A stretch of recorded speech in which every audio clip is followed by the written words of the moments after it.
Je t'explique comme ça, tu vas bien comprendre. La langue des oiseaux, en fait, c'est une langue secrète. Et c'est une langue qui permet de décrypter les choses. D'ailleurs, quand tu entends oiseau, O-I-S-E-A-U-X, à aucun moment tu entends une des lettres.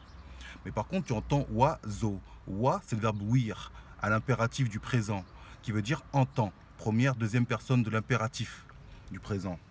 D'ailleurs, entends O. Vois plus loin que la phonétique des mots que tu comprends dans ce monde rationnel. Parce que la langue des oiseaux te permet de partir du dense pour aller au subtil et tout ceci de manière volatile. D'accord? Et donc, c'est une langue secrète. Elle n'est pas apprise en français dans les écoles, les collèges, les lycées. D'ailleurs, moi, quand j'interviens dans les collèges, les lycées, les écoles, ça et tout, je leur parle de la langue des oiseaux. Autour de nous, il y a de la matière, d'accord? Mais il faut l'entendre par l'âme à tiers, d'accord? Parce que on sait que la création, donc qui dit un tiers d'âme, pardon, qui dit un tiers d'âme, dit deux tiers d'autre chose. Les deux tiers d'autre chose, c'est un tiers de corps et un tiers d'esprit. Et la langue des oiseaux permet de travailler en fait la spiritualité. Il faut avoir une ouverture d'esprit pour comprendre la langue des oiseaux. Et ça n'a rien de religieux et ce n'est pas moi qui ai inventé les mots. D'accord? Nous sommes des apprentissages. Parce que la vie est un long apprentissage. Et il faut savoir que quand on marque le pas, quand on lève le talon, on actionne un os qui s'appelle l'astragale. Astre pour astre lumière, égale pour pierre. Et donc il est dit que nous, apprentissage, nous évoluons sur notre chemin fait de pierre et de lumière afin de rentrer dans le A de l'astre, afin d'être des êtres ouverts. Et donc, comme je t'ai dit que la langue des oiseaux se fait par l'ordre de 3, comme il y a un tiers d'âme, un tiers de corps, un tiers d'esprit, et on sait que la création se fait aussi par l'ordre de 3, parce que le 3 représente aussi la femme qui donne la vie, parce que c'est le passage pour arriver sur Terre. Donc, quand je te dis être ouvert, tu entends le mot vert, et dans vert, il y a quelque chose de caché. D'accord? Exemple, la vérité, les vertus, le vertige, l'univers, ouvert et verrou, d'ailleurs, c'est le même mot, en verlan. Et puis, quand maintenant tu vois du verre dans un tableau, une gravure, un livre, etc., il y a quelque chose de caché. D'ailleurs, tout le monde connaît la comptine de une souris verte, mais personne ne connaît la signification. Ok, je peux le faire. Hein. Une souris verte qui courait dans l'herbe, je l'attrape par la queue, je la montre à ces messieurs. Ces messieurs me disent, trempez-la dans l'huile, trempez-la dans l'eau, ça fera un escargot tout chaud. 3 petits points, ça continue. Qu'est-ce que ça veut dire? Une souris verte, ça n'existe même pas. L'huile, eau, tout est lié en fait à l'alchimie. D'accord? À la transformation en fait des éléments. Et puis c'est quand même pour continuer la langue des oiseaux, si maintenant tu prends le mot mort, M-O-R-T, le M pour la mer, M aimer, le O pour l'eau, le R pour l'air et le T pour la terre. Et une personne qui est feu, c'est une personne qui n'est plus de ce monde, c'est une personne qui est morte, c'est une personne qui est décédée. C'est pour ça qu'on dit que cette personne-là, elle s'est éteinte. Elle n'a plus cette flamme de vie. Et donc, de fait, une personne qui est feu, donc il ne reste que l'eau, l'air et la terre. Mais merde, dans le mot mort, il y a les 4 éléments de la planète. La terre, l'eau, l'air et le feu.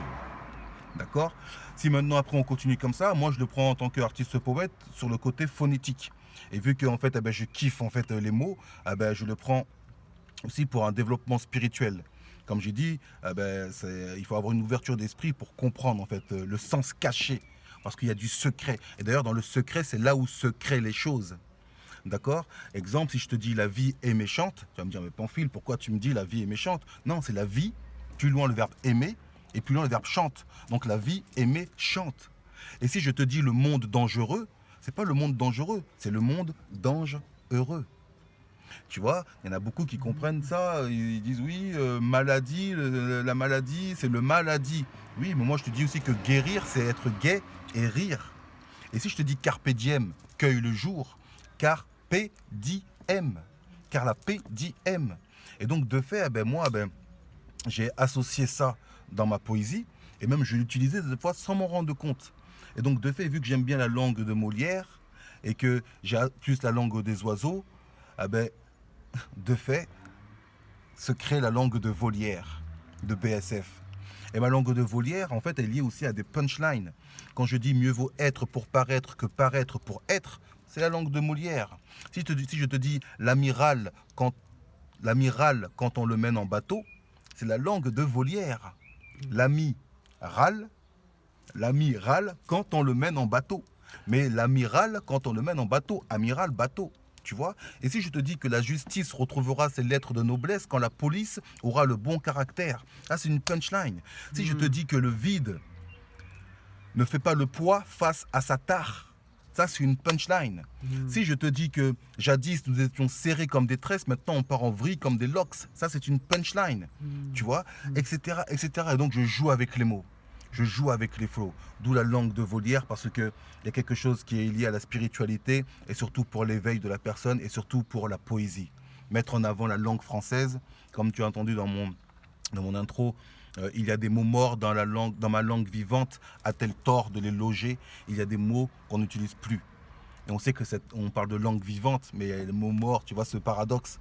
Et ainsi de suite, ainsi de suite. Et puis quand tu prends en fait le refrain de mon intro, je suis bercé par les mots, je suis bercé par les flots, mélodie sur le bon tempo, des pies perchés au corbeau. Et puis nous l'hirondelle, hirondelle, leur danse subtile. Faucon danse, un faucon danse entre les lignes. Donc je mets dedans des noms d'oiseaux, tu vois, je les noie phonétiquement, etc. Et tout est lié à la subtilité. Il est dit même que, je me dis même que il faudrait que j'écrive des fois, que je projette sur écran quand on sera au théâtre, etc., certains refrains pour que les gens captent. Parce que sinon, dans la phonétique, ils vont dire, mais tu comprends pas, des pies perchés au corbeau, qu'est-ce qu'il raconte? Tu vois, pour qu'ils captent, pour montrer que c'est subtil. Il faut avoir cette ouverture d'esprit, en fait, pour comprendre. Et d'où vient cette langue des oiseaux, en fait? Depuis la genèse des grands anciens, des bâtisseurs, en fait, avaient utilisé en fait, la langue des oiseaux pour transmettre un savoir secret. Et d'ailleurs, il est dit que savoir, c'est bien, mais voir ça uniquement, ce n'est pas bien. Et donc, il est préférable de connaître. Il est préférable de connaître, parce que connaître, c'est naître avec, que de savoir. Parce que là, maintenant, ce que je peux te dire, Djel, c'est que nous, on se connaît. Mais au début, je savais que tu t'appelais Djel, c'est tout. Toi, tu savais que je m'appelais Pamphile, c'est tout. À force de se côtoyer, on se connaît. D'accord? Donc voilà, c'est pour ça que, en fait, l'idée, c'est de, à travers ce spectacle, La langue de Volière, c'est de montrer, en fait, tout le potentiel artistique lié à la création. D'accord? Que ce soit la danse. Parce que l'expression corporelle aussi, vous ne parlez pas. Mais qu'est-ce que vous dites? Tu vois, c'est subtil. Tu vois, tout à l'heure, on a vu, je t'ai montré la vidéo là, tu as vu comment c'est subtil. Quand tu danses, c'est subtil. Quand j'emploie un mot, il y a de l'impact, mais des fois, c'est de la subtilité. Tu vois, et c'est ça, c'est l'impact, la force des mots. En tout cas, pour moi, en tant qu'artiste poète, comme je dis que chaque mot a son poids et chaque lettre a sa taille. Tu vois, et vous, à travers le corps, vous pouvez exprimer des choses juste avec la musique et c'est magnifique. Donc, c'est pour ça que la langue de Volière de BSF, parce que tu vois, il faut que je pose aussi boum, la marque, la langue de Volière de BSF, ah ben, elle est faite pour éveiller, pour rassembler, pour charmer, tu vois, pour faire, pour calmer, tu vois, pour évader, tu vois, tout ça sur le côté artistique, tout en restant à ma place, tout en restant à notre place, parce qu'on n'a rien à prouver. C'est pour ça que je dis qu'on fait du lourd en faisant du léger. Tu vois, j'ai commencé à faire du rap. Après, on m'a dit oui, ce que tu fais, c'est du slam, etc., etc., etc. J'ai toujours resté authentique, tu vois. Et donc voilà, moi, je fais les choses, je crée parce que je suis tellement libre. Tu vois, je suis tellement libre que je vole, je vais ailleurs. Est-ce que ça, on peut l'appeler la poésie? C'est de la poésie, de fait, c'est de la poésie. Et la poésie, est-ce qu'elle a besoin d'un nom, du titre, quand on est dans la poésie? Non, parce qu'en fait, ben, c'est lié à la liberté. Mais après, maintenant, quand on va aller, tu vois bien, ils aiment bien mettre ils aiment bien mettre les gens dans des cases. Moi, on me dit, Pamphile, t'es un rappeur. Non, non, je suis pas un rappeur. Pamphile, t'es un slammer. Non, non, je suis pas un slammer. Pamphile, t'es un chanteur. Non, non, je suis pas un... Laissez-moi tranquille. Je suis un artiste poète. Parce que je crée à partir des mots. Voilà, j'ai été baigné par la culture africaine et par la culture urbaine. Donc voilà. Et tout en restant simple, authentique, original, libre, je vibre. Donc voilà. C'est ça en fait la langue de volière en fait. Et effectivement, je mets un titre. Pourquoi je mets un titre comme j'ai expliqué avant, mais c'est aussi après quand tu vas aller vers des structures culturelles, des scènes nationales, des institutions, ils aiment bien savoir à quoi, c'est quel genre, nanani, nanana, ah bon c'est composé de quoi, etc. Tu vois bien, il faut toujours envoyer une vidéo ou faire des maquettes, faire des résidences, etc. pour justement se vendre entre guillemets, pour amener notre art au maximum, tu vois, au maximum de gens. Donc voilà, BSF, béninois si féroce, car la vie est sauvage. Et n'oubliez pas que l'amour est une arme et on reste armé. One love sur les paupières.